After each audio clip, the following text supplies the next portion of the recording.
few weeks ago I got a request to make deviled eggs in a YouTube comment, and so I thought that's a challenge that I'm up for. So upon a bit of research, I found that the recipe for deviled eggs hasn't really changed since they were first mentioned in the Boston Cooking School cookbook from 1896.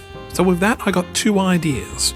The first being to try and make as many of the ingredients for deviled eggs as possible myself, and the second to try a new twist on the idea of a deviled egg. So let's jump in and make some eggs.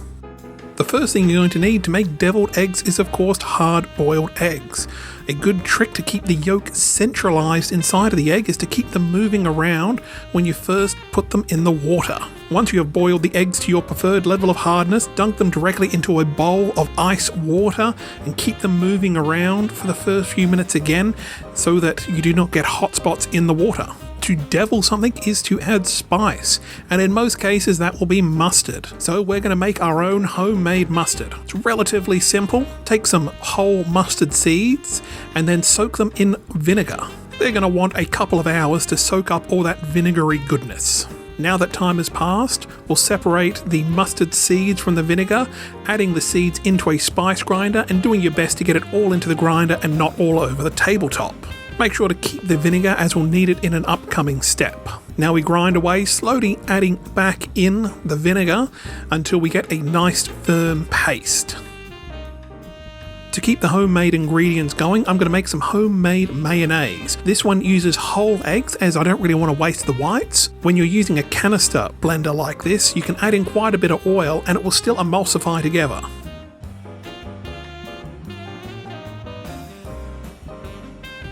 Keep on adding in the oil as it mixes together, and finally finish it off with a dash of salt.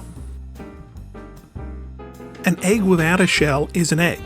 An egg with its shell is an egg. I feel like there should be a name difference between those two things though. Cut our hard-boiled eggs lengthwise and remove the yolk, making sure to keep the whites aside.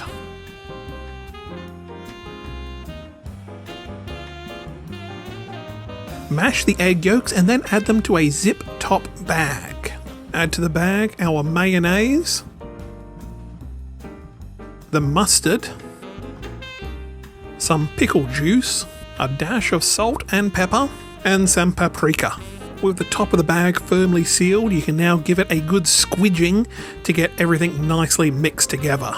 By cutting a corner off of the bag, you can pipe the deviled egg yolk back into their cavities. Top them with a light sprinkling of paprika, salt and pepper, and our deviled eggs are complete.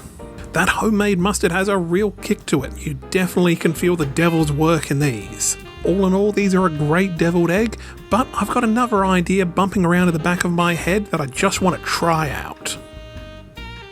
This time around, rather than hard-boiled, I want soft-boiled eggs, as I'm going to be turning them into ajitama, which are also known as ramen eggs.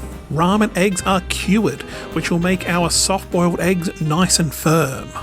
For our curing liquid, we're going to need some sake and mirin, which we're going to boil off on the stovetop, and then finally finish with some soy sauce and water.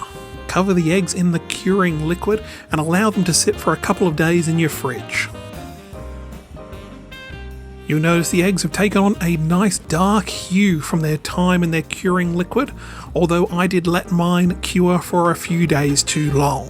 Now we follow the same process as before, removing the yolks from the whites. To put the devil into these eggs, I'm going to be using wasabi rather than mustard. The horseradish stuff is fine if that's all that you can get your hands on. And for these eggs, I'm going to be using Kewpie mayonnaise as it has a nice sweet flavour to it. Once again, get all those ingredients into a Ziploc bag and you can pipe it back into the cavity of the egg white. Finish off the eggs with a sprinkle of sesame seeds and salt and pepper. That wasabi hit really gets you right up in the nasal passages, but then the sweet filling follows it up very nicely. I think this will be a great take on an old classic. If you've got any requests of recipes you'd like to see, just leave them in the comments down below, and thanks a lot for subscribing.